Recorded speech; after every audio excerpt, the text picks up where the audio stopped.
This week, 35 pro-life groups joined forces to write a letter to Congress addressed to the Speaker of the House, Mike Johnson. Why did they write him? Because despite 2 years of delays, the Department of Justice and D.C. Chief of Police have not provided information on any investigation into the DC-5. And just last week, hopes for any autopsies or investigation were dashed when reports came through that President Biden's administration instructed the DC medical examiner that they had no use for the bodies of the DC-5. So, who are the DC-5? To answer that question, we have to talk to the woman who found them, progressive anti-abortion uprising director Lauren Handy. This is Episode 1 of Exposed: Abortion in America, the DC-5. Babies in a Box. Could you just share where you are now and talk about why you're still fighting for the 5? Yeah, right now I'm at the Alexandria Detention Center. I've been here for the past, 6 months now. Lauren, can you share with me how we got to where we are now with the 5? Just take me back to that day. Yeah, so I'm a full-time Bible counselor. I work at the Director of Activism at the Progressive Anti-Abortion Uprising, and every Friday we do normal sidewalk counseling outside the DC Planned Parenthood. For some reason it was closed that day. They weren't performing abortion. So there are 22 abortion facilities on the DC Metro line.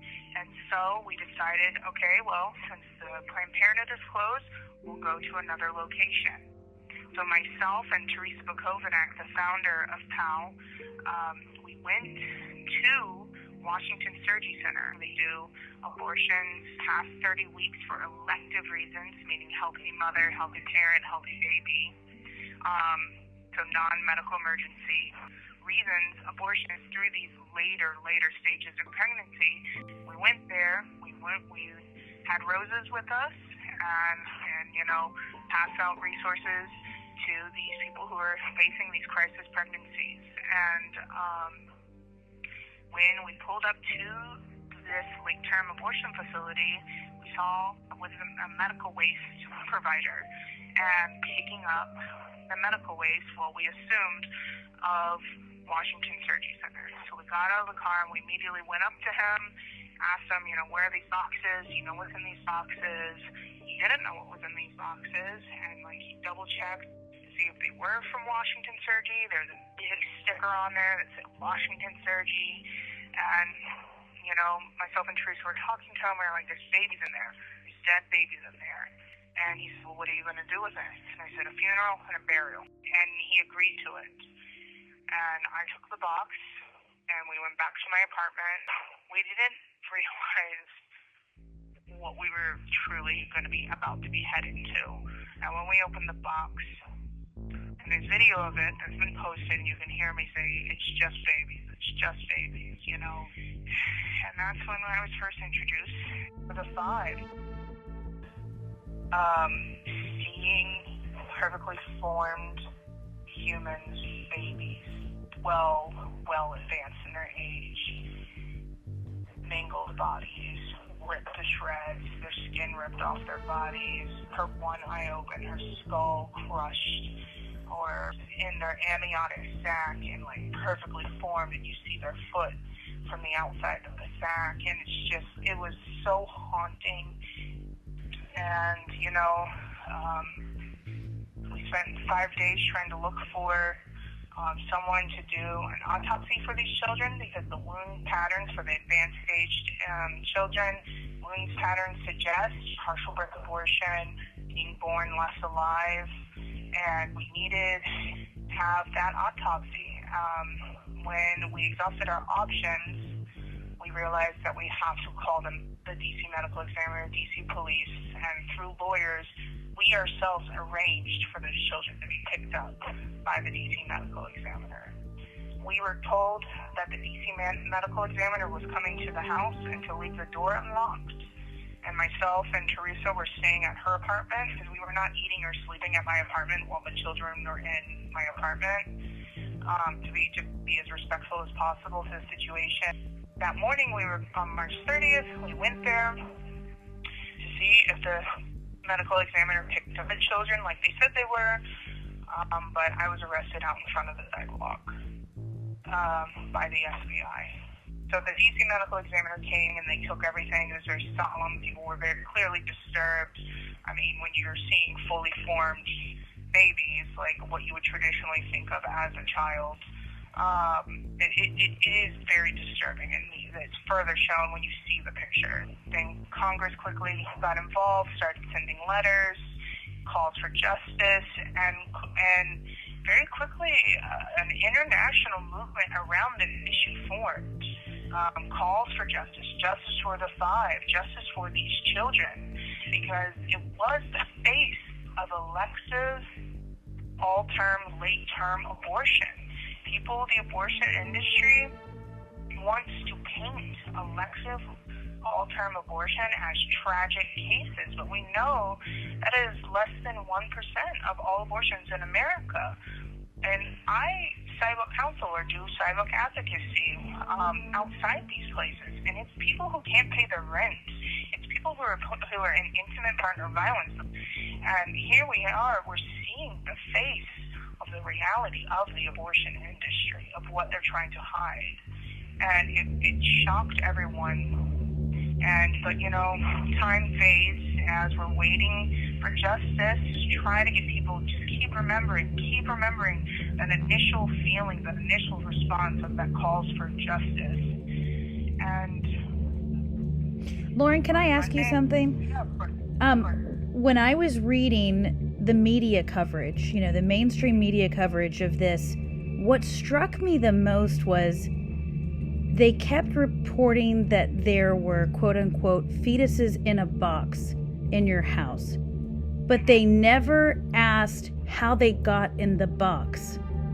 It's stunning to me that they didn't dig into the facts of the case, and it's stunning to me that the focus was there are these children in a box and no question about how these deceased children are in this box. It was easier to go after me as an individual than face the pictures and face, what does it mean to be why are these fetal human remains in a box? And so it's easier to paint me as someone wrong or creepy or a fetus hoarder, and lots of pejorative language, the use of misinformation, to try to go after my character when instead of face reality of we're talking about grave evil, and it's easier to paint me as a villain than face of how the media is complicit.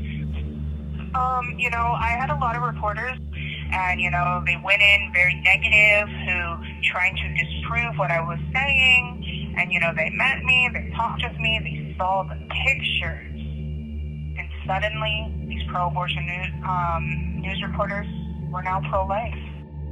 Representative Luna, she had a very stunning hearing in which she had the photos of the 5. Yes. In fact, that's how I first learned about it. And so it was, you could have heard a pin drop in that room. What is your message to people in Congress who can advocate for this? Each of us are called to love and to love the other. Love those on the most marginalized. Love those in the margins, the most vulnerable. And, it is scary to step out and sacrifice for these children. I am asking to use your voice, to be brave, to be bold. You have the ability and the power and the influence to try to protect these 5 children so they can be given a proper burial. And Lauren, I hear Democrats say that late-term abortion like this does not happen. It just doesn't happen. But we're confronted with it right now, and it seems to me this would be a really strong moment of bipartisanship to get to the bottom of this, to do the autopsy and to understand. What do you think about that? I myself am a progressive, and I am very sad about how the Democrat Party is beholden to pro-abortion money. And it's like you follow the money, and it goes back to the pro-abortion lobby, NAF, now Planned Parenthood Federation, and it's just like shake free of that evil money and stand up for what is good and for what is right.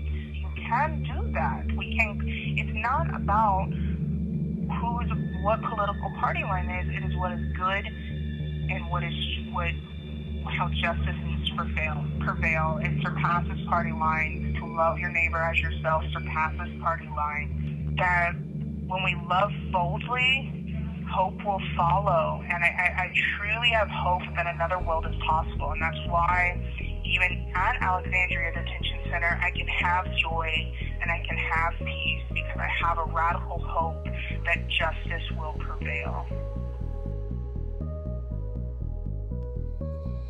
Last year, Lauren Handy was convicted in a Washington, D.C. court for blocking the entrance to an abortion center. She awaits sentencing, but it's possible this D.C. court could sentence her to 11 years in jail with a fine of $350,000. From Exposed Abortion in America, the DC-5. This is Episode 1, Babies in a Box. Join us for our next episode as we explore why this is a suspected federal abortion crime. We'll hear from doctors on why their analysis points to possible infanticide through partial or born-alive abortions, what a D&X procedure is, and what about the children's bodily wounds leads them to believe those procedures led to their early deaths. Time is critical, as the bodies of these children, the DC-5, could be sent to the incinerator any day.